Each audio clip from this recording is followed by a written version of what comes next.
This is 24/7 World Radio. Yes, continuing on today, and I think I'm just going to read quotations out of my book, Vatican Assassins, so that we can be reminded of the wickedness of the Jesuit order and what they've done and what they continue to do. So, remember, the Jesuits run the military government in the United States. Therefore, they control the commander-in-chief, no matter who he is.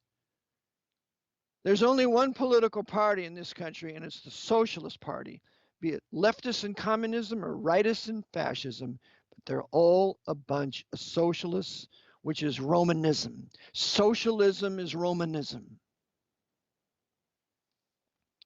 And they have a plan for this country.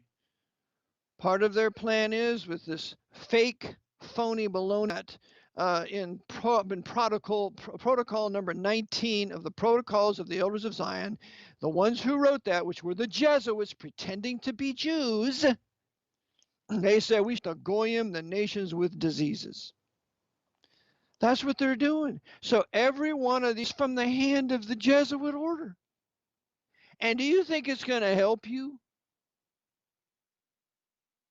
If you do, you don't deserve to be free. You deserve to be a slave and report to the massa, and the massa can make all your decisions for you because obviously you don't have the ability to make your own decisions for your own benefit, right?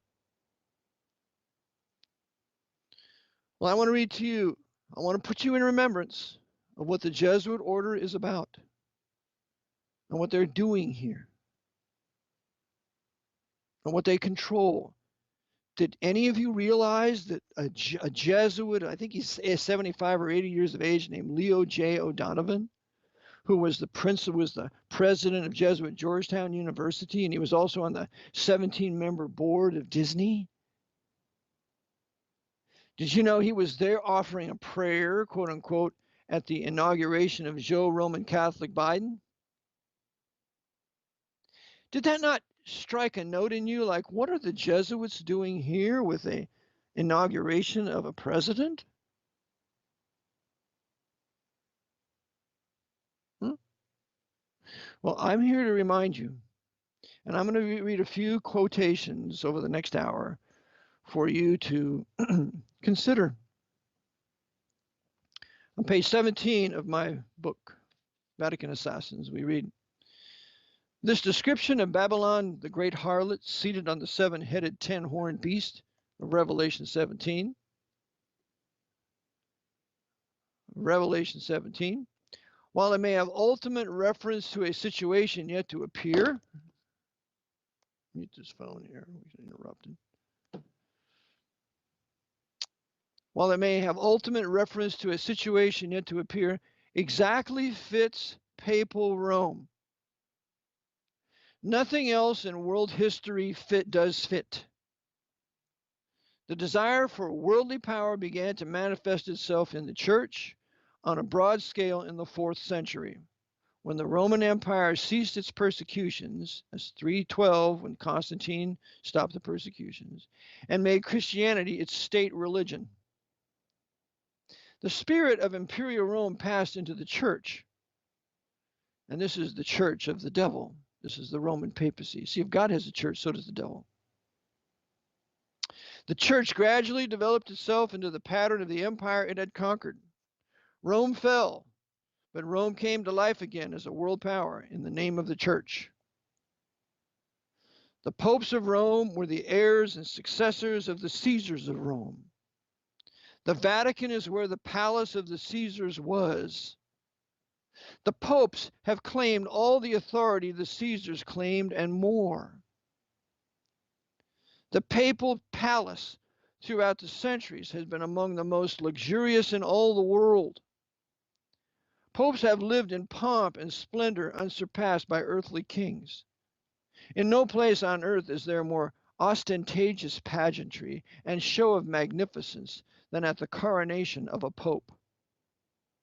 The horrors of the Inquisition, ordered and maintained by the popes over a period of 500 years, more like 600, in which unnumbered millions, approximately 68 million, I have in my documentation here, were tortured and burned, constitute the most brutal, beastly, and devilish picture in all history.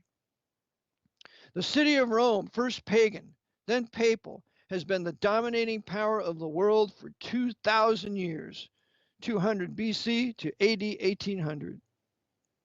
Rome's answer to the Lutheran secession, the Inquisition, under the leadership of the Jesuits, an order founded by Ignatius Loyola, a Spaniard, on the principle of absolute and unconditional obedience to the Pope, having for its object the recovery of territory lost to Protestants and Mohammedans, and the conquest of the entire heathen world for the Roman Catholic Church. That's what the Cold War was all about. The conquest of all the Asian nations.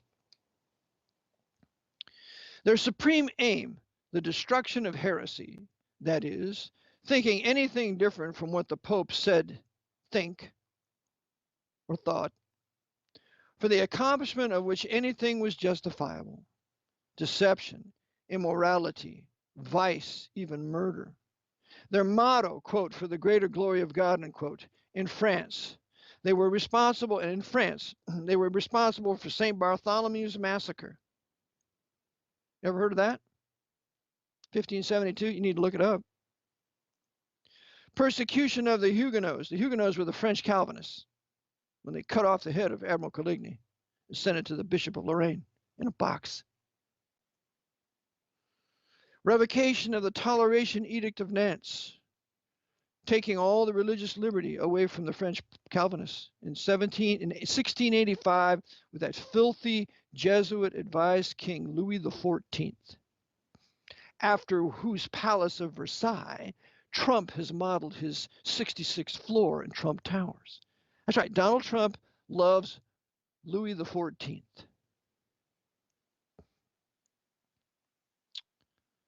And the French Revolution. The Jesuits authored the French Revolution completely, just like they authored the Bolshevik Revolution.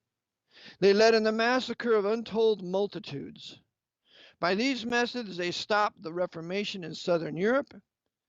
It's in Italy, southern France, those areas, and virtually saved the papacy from ruin. It is not pleasant to write these things. It is inconceivable that any ecclesiastical organization in its mania for power could have distorted and desecrated and corrupted for its own exaltation the beautiful and holy religion of Jesus, unquote. Who wrote this?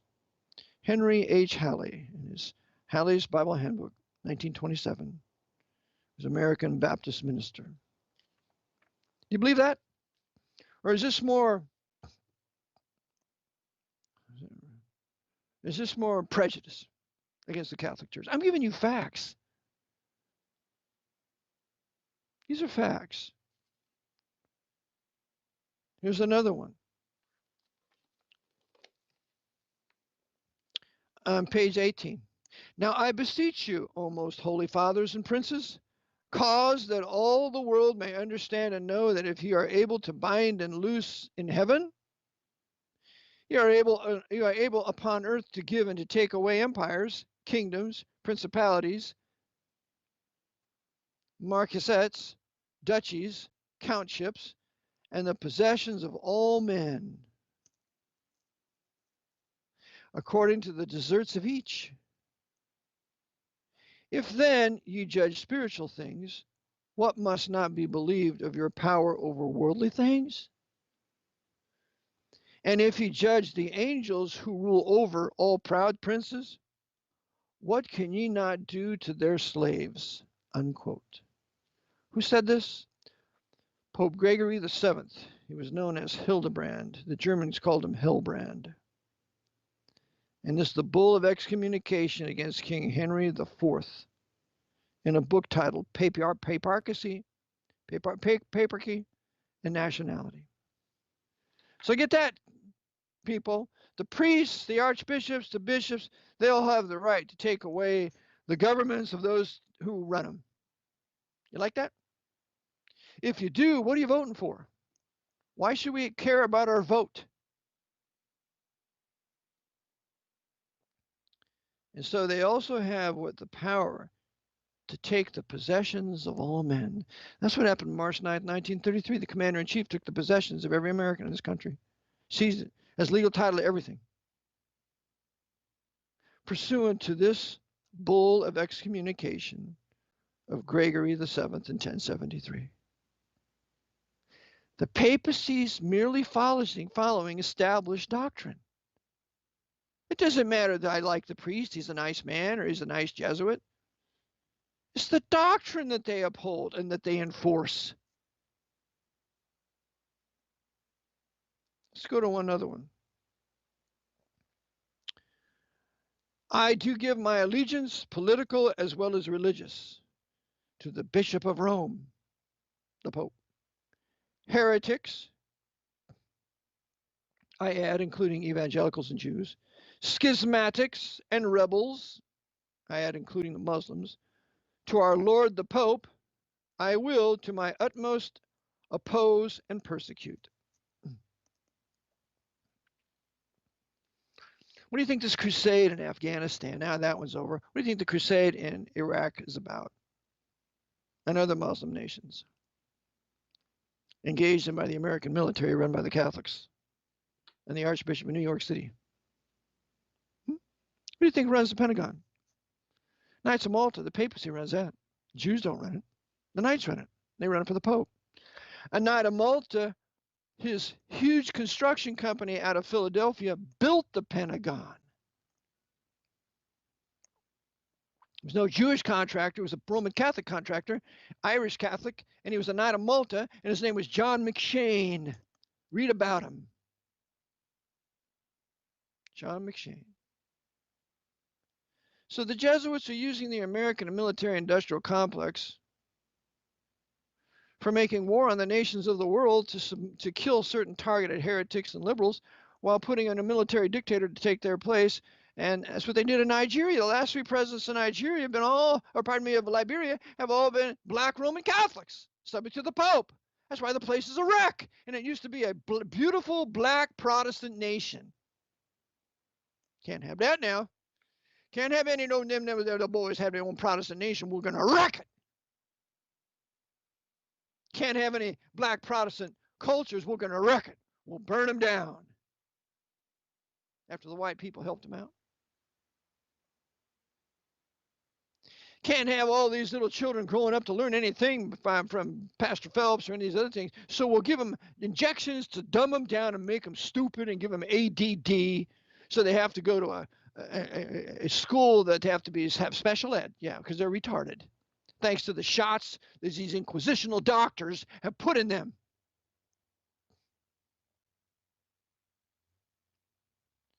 When are you going to wake up? When are you going to get angry about what's been done to you? I had a lady say to me recently, she said, "You sound like you're angry." I said, "I am angry. I'm angry about what's been done." And I forgot to mention, and Martin Luther said, "I preach best when I'm angry." Because you forget about yourself. And you're totally engrossed in telling the truth. And that's what these preachers ought to be doing.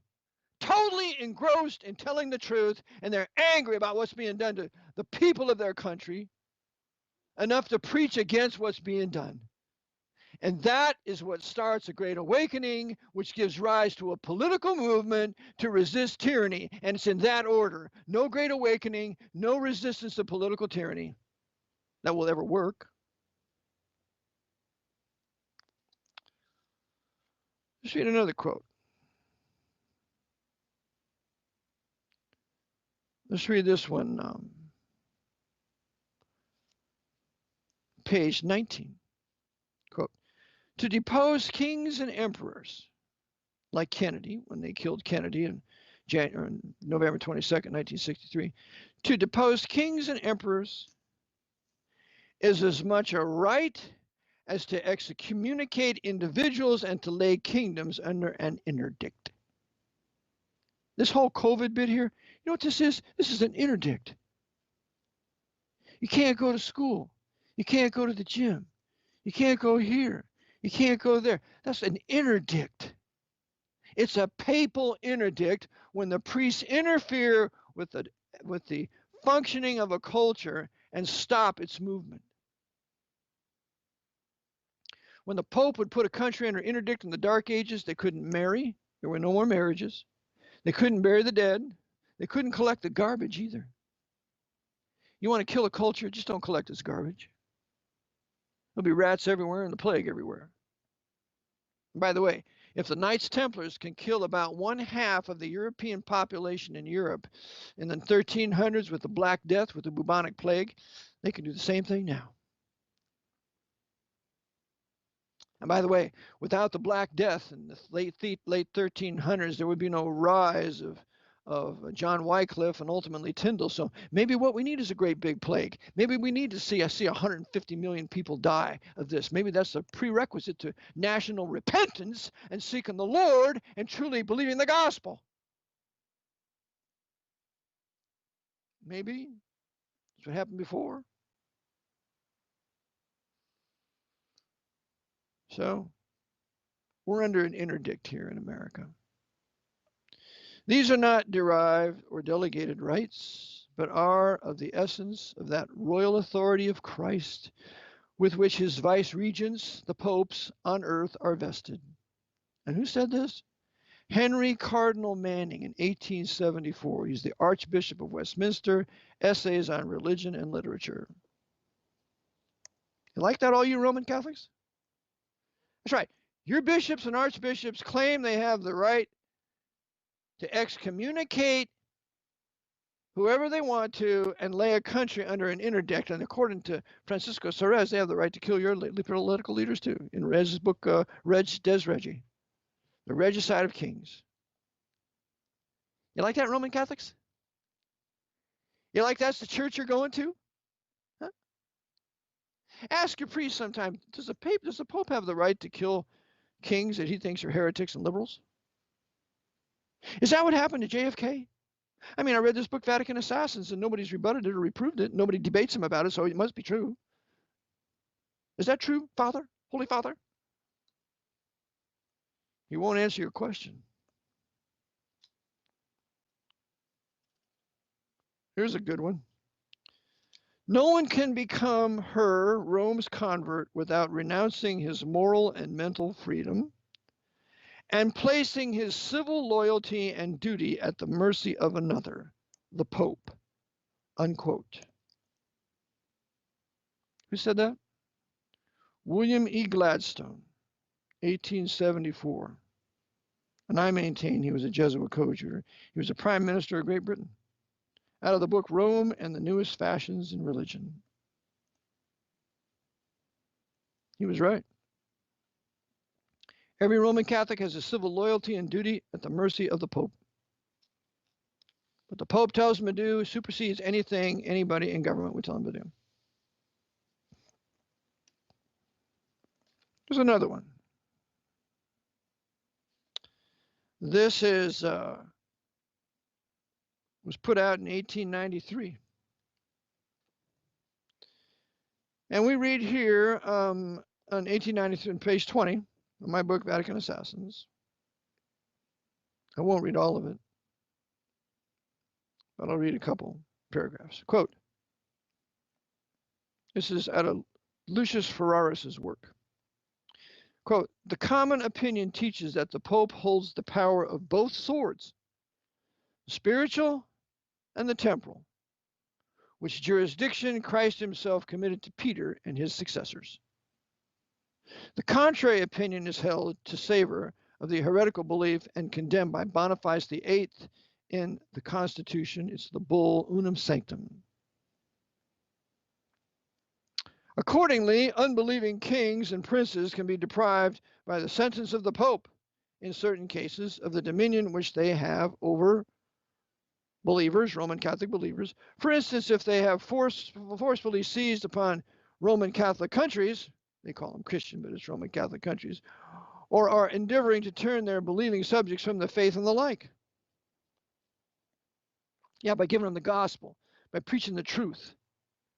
Papacy doesn't want that. That's why they burn Bibles. And that's why they've counterfeited all the King James Bible with all these other counterfeits. They don't want anybody reading the real deal. Just read the counterfeits. He goes on, quoting Domingos Barbosa, another canonist hold, quote, a king who has become a canonist is someone who specializes in canon law. There was a canonist in Nazi Germany. His name is August William Putin. He stopped being a canonist, advising the Archbishop of Munich, Michael Cardinal von Faulhaber, and he enlisted in the SS. That's right, August Wilhelm Putin. How do we know that? There's a book called The Order of the Death's Head, written by Heinz Honey, and he tells you that. We go here and we read, a king who has become a heretic can be removed from his kingdom by the Pope, to whom the right of electing a successor passes if his sons and kindred are also heretics. There is nothing strange in attributing to the Roman pontiff as the vicar of him whose is the earth and the fullness thereof,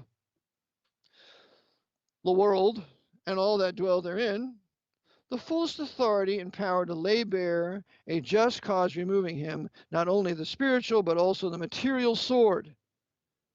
It's called the war machine. That's called the police. That's the material sword. In the Council of Lyons, deposed Emperor Frederick II, etc. This is Frederick Barbarossa. They have the right to remove kings and presidents and dictators. That's why they murdered Haile Selassie with their communists. Yeah. We go on. The celebrated Constitution, the Bull Unum Sanctum, teaches us that in 1302. Both swords, the spiritual and the material, are in the power of the church. But the latter is to be wielded for the church. That's the material power, material sword, the government, the military. The former by the church. One by the hand of the priest, the other by the hand of kings and magistrates.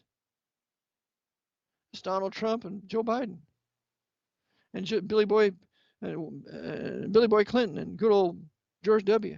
All working for the priests, all working for the Pope. They asked George Bush, that one Roman Catholic, what's his name, Raymond Moya. And what do you see when you see the Pope? I see God. That's George W. Bush, the apostate Protestant that he is. I see God.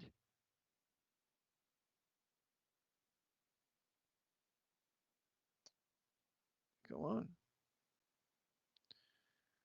On the other hand, kings and magistrates, but at the pleasure and sufferance of the priest. That's right. That's why they're going to tell you what to do. This is why Edmund Walsh told FDR what to do.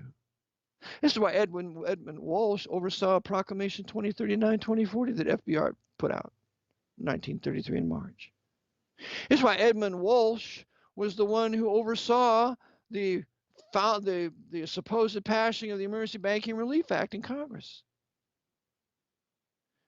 Edmund Walsh was an advisor of Truman and also Eisenhower in his anti-communist crusade when the Jesuits are the masters of communism. The priests tell the kings and the presidents what to do. And if they don't do what they're told, there's going to be a problem. It's like Nixon when he ended the Vietnam War prematurely by having Haiphong Harbor bombed. It should have been bombed the first day we went to war there, but she never went to war there in the first place because the whole Gulf of Tonkin event was a fake and a hoax. And so Nixon pulls the American troops out too early, so the Jesuits have him removed. And guess what they're going to use? They're going to use Alexander Haig to do it. The Alexander Haig that was used to save the day in the Yom Kippur War by keeping Israel from being overrun by the Arabs, which the Jesuits had caused, and they just got a little out of hand. So Alexander Haig was used to give certain weapons to the Israelis to stop the attack. So Alexander Haig, whose brother Frank Haig was a Jesuit priest, and he taught at Loyola University in Baltimore. When are we going to realize the Roman hierarchy of this country runs the country, runs the military government, runs every major city, to the detriment of the white people who are historic Protestants and Baptists in it? When are we going to learn it? I'm giving you doctrine. This is unum sanctum. This is Ferraris. This is all their doctrine. And who's quoting it? Herbert Cardinal Vaughan, 1893. Cardinal Vaughan. Catholic Dictionary, 4th edition. Let's go on another one. Here's Thomas Harris. Thomas Harris was a brigadier general in the U.S. Army. He wrote the book, Rome's Responsibility for the Assassination of Abraham Lincoln. He was also on the military tribunal that condemned 8 of the assassins. Here's what he wrote in his great work, Rome's Responsibility for the Assassination of Abraham Lincoln. This is written by Thomas M. Harris, a Baptist, and he was a general by brevet. He was awarded it in the field for his bravery. Unfortunately, he was a Union soldier. But here's what he wrote in 1897. Every citizen and every sojourner in this country who is loyal to the Roman Catholic Church is an enemy to our government. And that's the civilian government. That's the national government put in place in 1868 that supplanted the federal government. 14th Amendment was responsible for that. Of necessity, for he yields the highest allegiance to the Pope of Rome, a foreign potentate who has time and again anathematized every fundamental principle of our government. Stop there for a moment, have a break, and come back to the reading of these most important historical documents with the prayer that you Roman Catholics would repent, believe the gospel, and that you Protestants and Baptists would repent of your sins and anarchy and infidelity.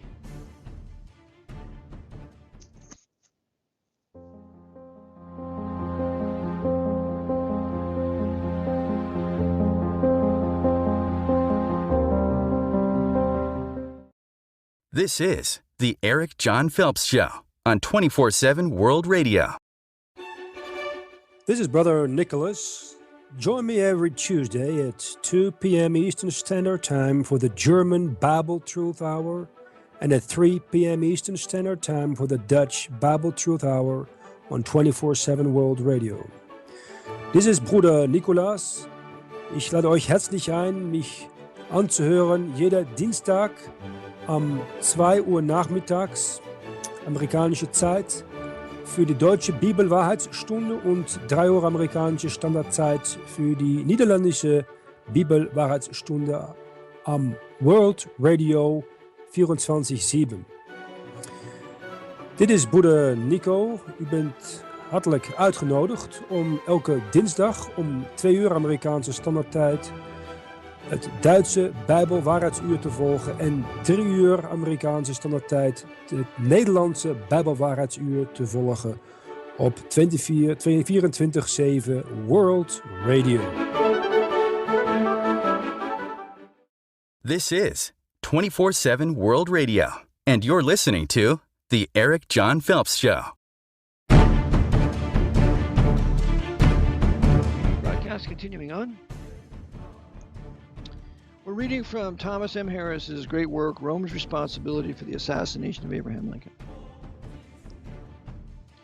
He continues, he says, concerning every Roman Catholic that lives in this country, loyal to the Roman Catholic Church, he said, he has denounced liberty of conscience, freedom of speech, and of press.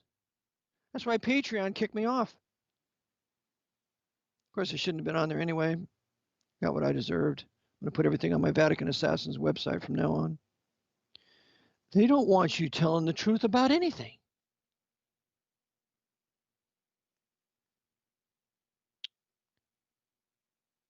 He's denounced freedom of worship and of teaching as pestilence and damnable heresies, destructive to order and to the peace and welfare of society. The highest dignitaries of the so-called church have declared their purpose to make this a Roman Catholic country. And that has already happened with the Jesuits bringing in their millions of Roman Catholics and settling them in the major cities, particularly in the north and then ultimately in the south after the war between the states.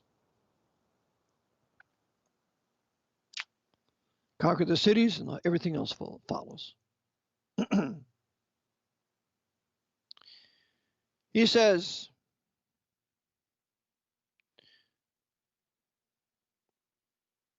here that, but to do this, it must be brought to the acceptance of the Pope of Rome as Christ's vice regent or representative on earth, invested with all temporal and spiritual authority above all kings, emperors, and civil rulers, the supreme judge and lawgiver whose decisions are infallible and final.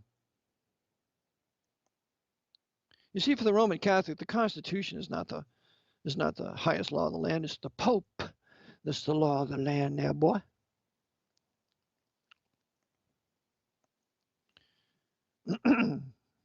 This would make him Lord of the conscience and master of the actions of all men throughout his dominion, which is nothing less than the earth.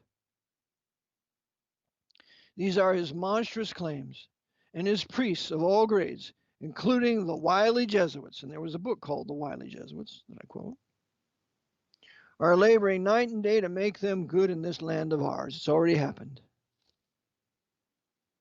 Roman Catholic country, the cities are Roman Catholic, they run the government, they run the military, they run academia, they run the Federal Reserve Bank, they run it all.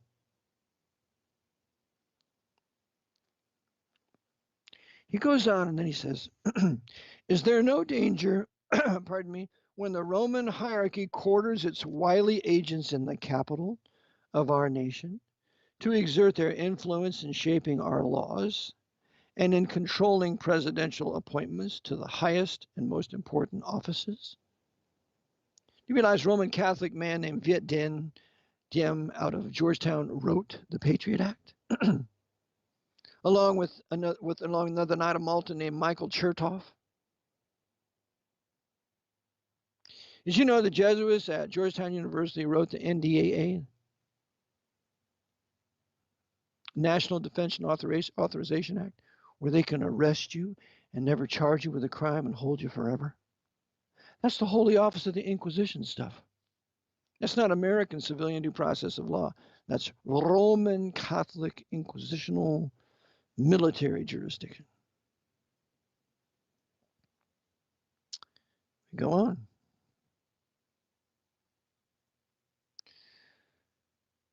And in controlling presidential appointments to the highest and most important offices? Well, of course they do. Is there not danger when all our politicians who aspire to national fame feel that in order to succeed they must truckle to Rome and be submissive?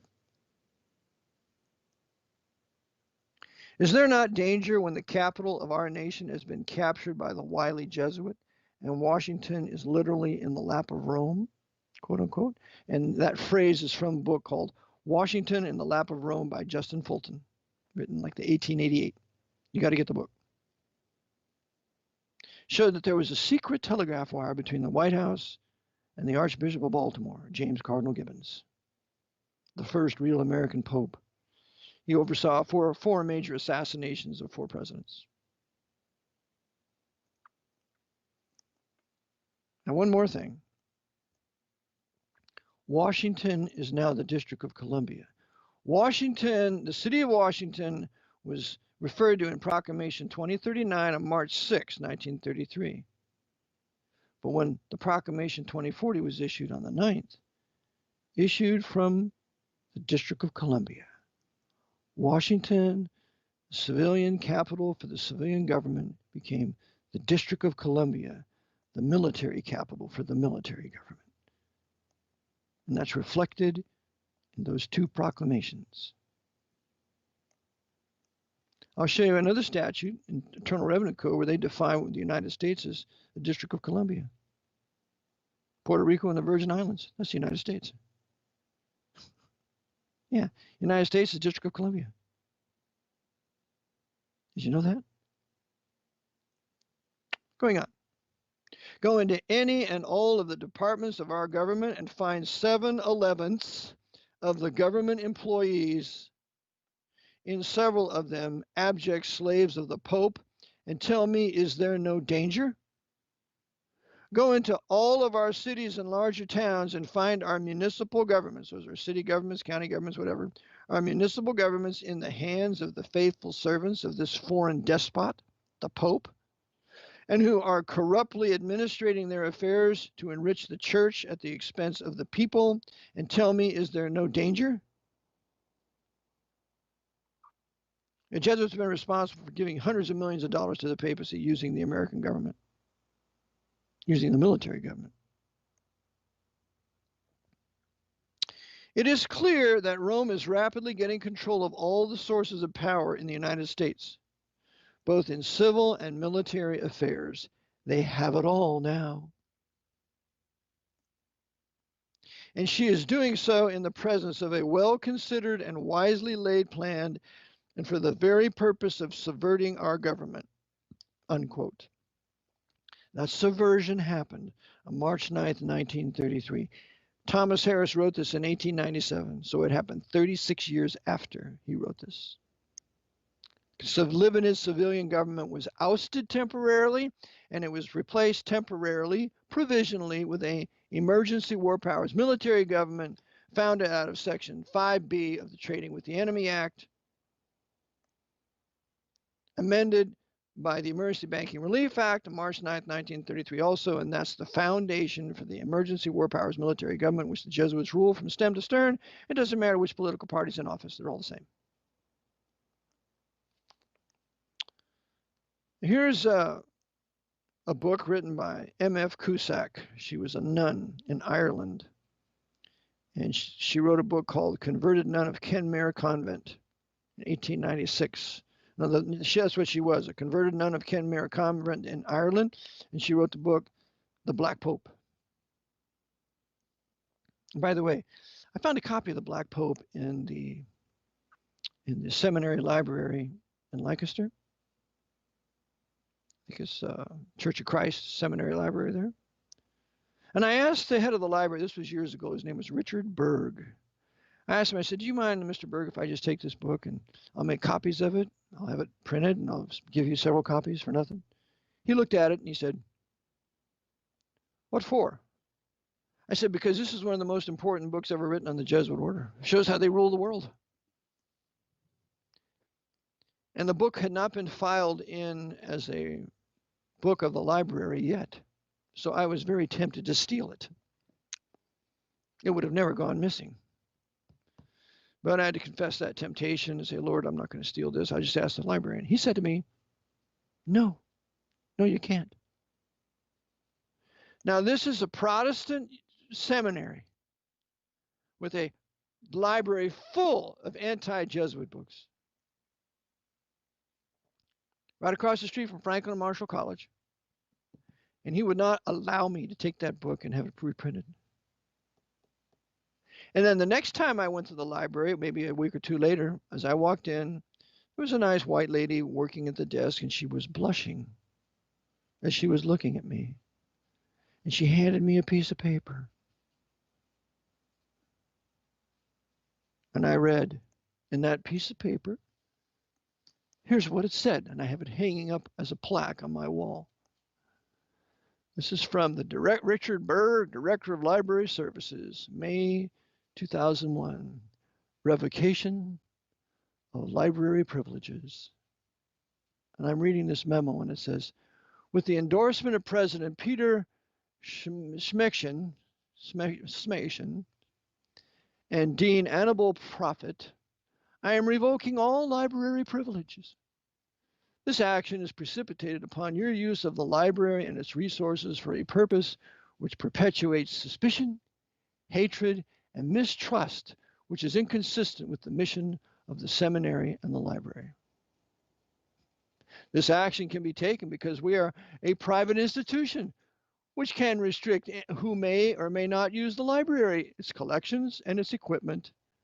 Notice to that effect has been posted on each entrance door above the handles. Richard R. Berg, Rector, Director of Library Services. It doesn't even have the name of the university on it.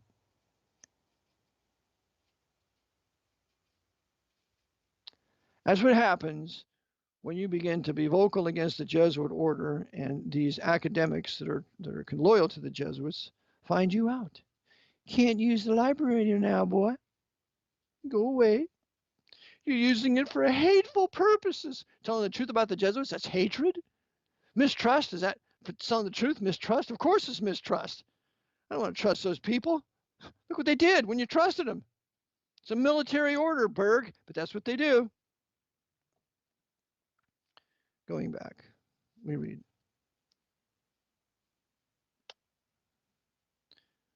The fact is that very few Protestants have realized how entirely Rome is a political church, and that she always makes her political advancement her first object.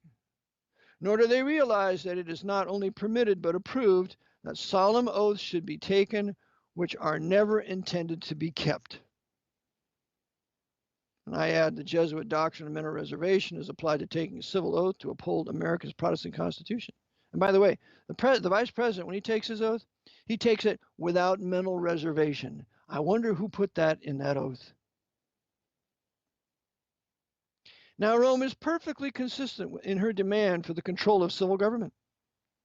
If her teaching were true, that there is no salvation outside the church, she is bound to compel all to belong to the church, even if she has to call in the civil power to help her to enforce submission. That's why Donald Trump wanted to get the military to give you your vaccination, boy. We'll call in the civil power to make sure you get the Jesuit order's jab. And why are you white people so loyal to him? Are you crazy?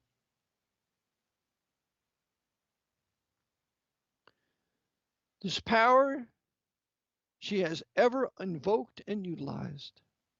Rome, claiming as she does the right of ruling all the world in temporal affairs, will not rest content with Ireland. She's got Ireland, but who else is she going to get? This is 1896, the Black Pope. Here's another one on page 22.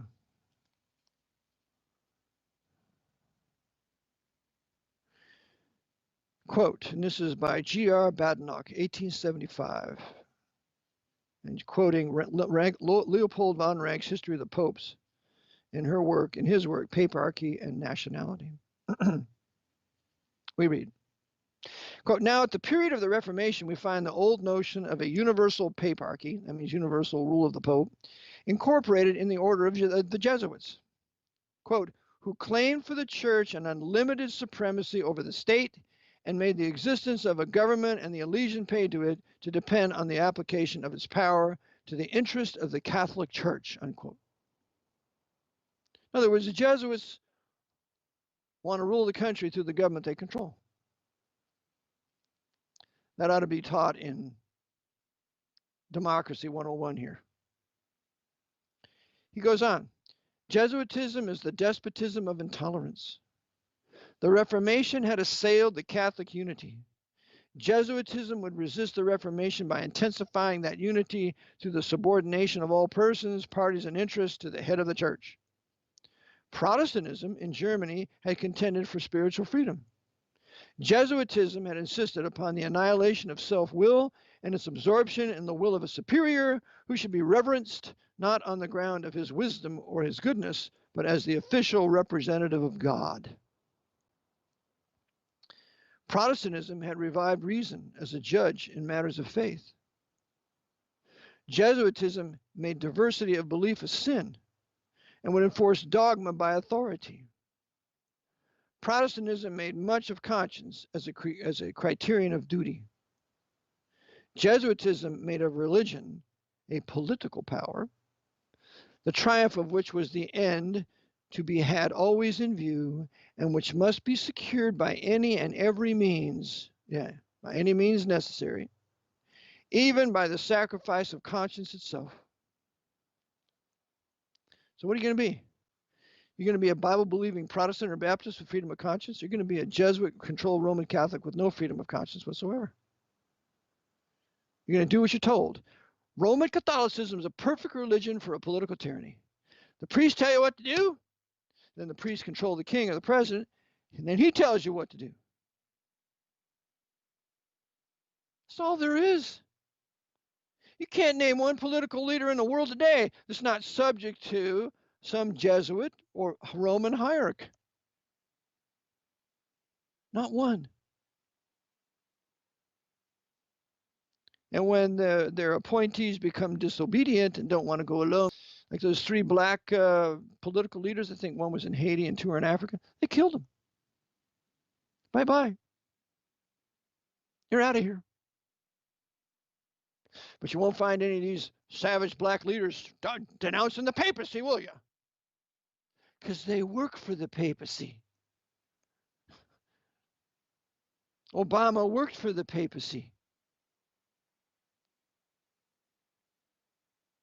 That Supreme Court justice, first mulatto appointed as Supreme Court justice. Thurgood Marshall worked for the papacy. He was a black Freemason and a serial adulterer. Of course, you got to be a serial adulterer to be really successful with the Jesuits, like Billy Boy Clinton. We go on. We read.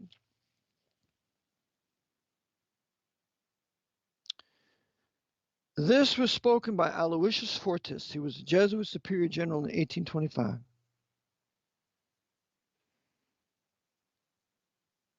And the one that was there was Johannes Ruthen, who became the rebuilder of the Jesuits after their suppression in 1814. This is what the general said. Dear brethren, the 6 assistants of the Jesuit general, our weapons are of a quite different temper from those of the Caesars of all ages, and it will not be difficult for us to maneuver as to render ourselves masters of all the powers already so much weakened, and I add by the Napoleonic Wars. We need fear no lack of soldiers, only let us apply ourselves to recruiting them from all ranks and from all nations and drilling them into punctual service.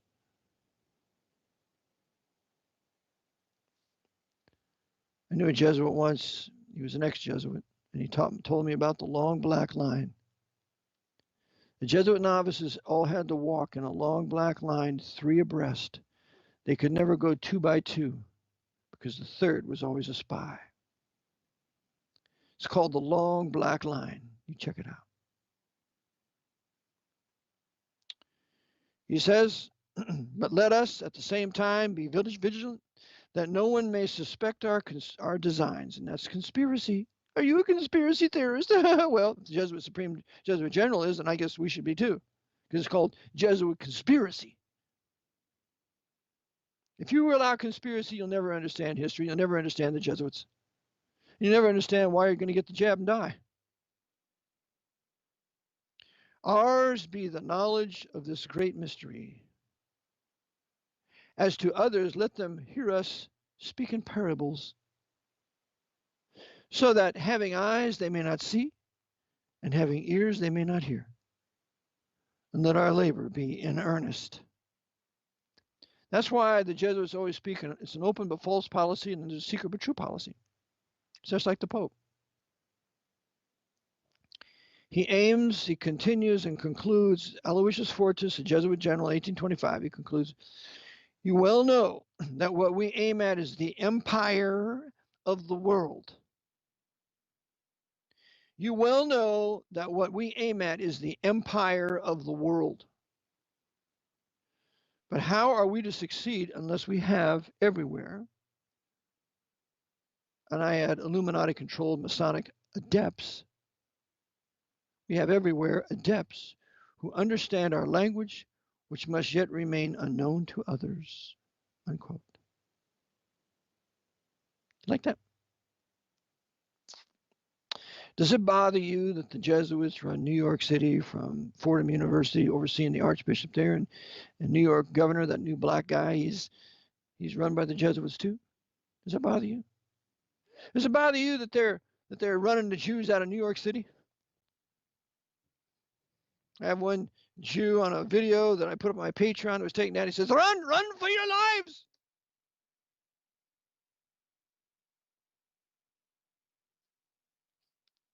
They aim at the empire of the world. And you know the seat of this is? It's the New World Order. That's the empire of the world. You know where the seat of it is? In Washington, D.C. That's the seat of the Pope's New World Order. In New York at the Council on Foreign Relations, all the foreign leaders gather there a couple times a year. In Washington, that's the military capital. All the military leaders are there. So between the Archbishop of New York City and the Archbishop out of Washington, D.C., they run everything. Everything. Including the Federal Reserve Bank, the New York Federal Reserve, where they have all the gold. They run the Board of Governors in Washington, D.C. after the Banking Act of 1935. And they put a Mormon at the head of it, Mariner Eccles, from 1935 to 1949. You got a Mormon Freemason running the Post Federal Reserve. Don't tell me the Mormons are not involved.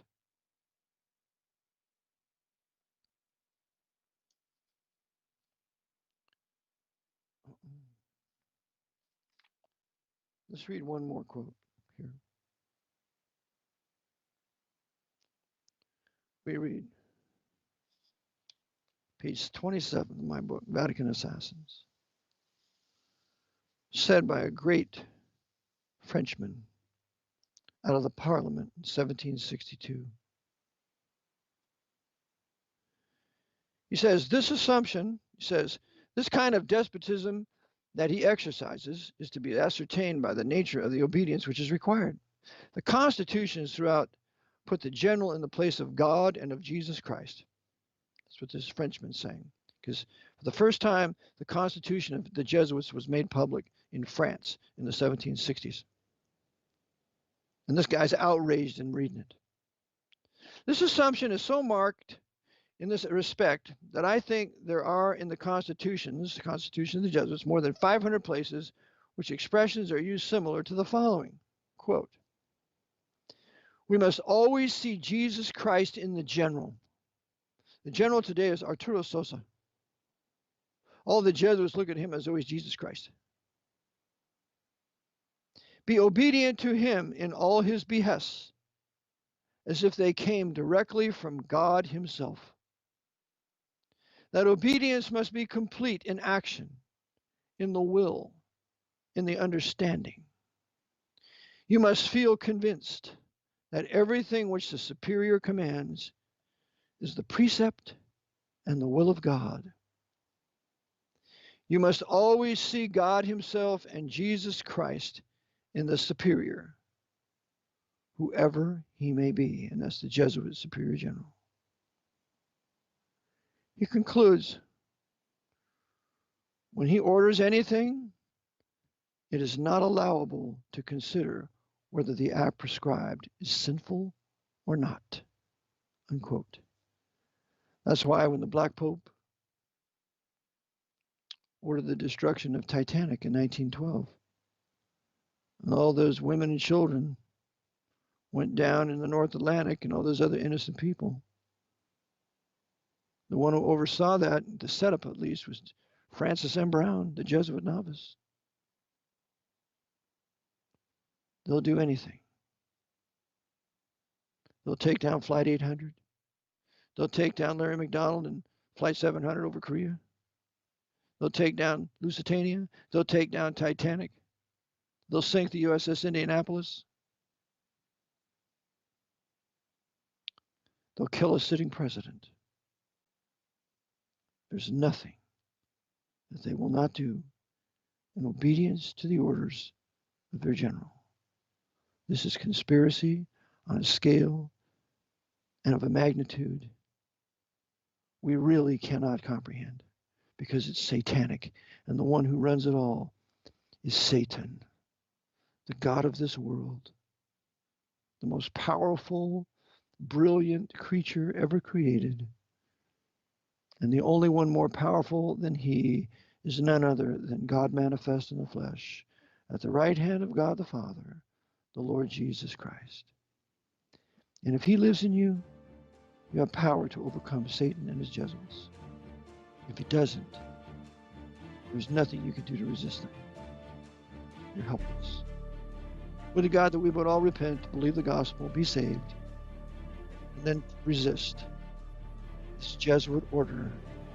It's on the verge of destroying what was once white Anglo-Saxon Protestant America, setting aside its Constitution and giving a full-blown martial law. With Eric John Phelps, Lord bless. Hope to see you Wednesday. Until then, pray for me 2 minutes a day. Till then, Maranatha.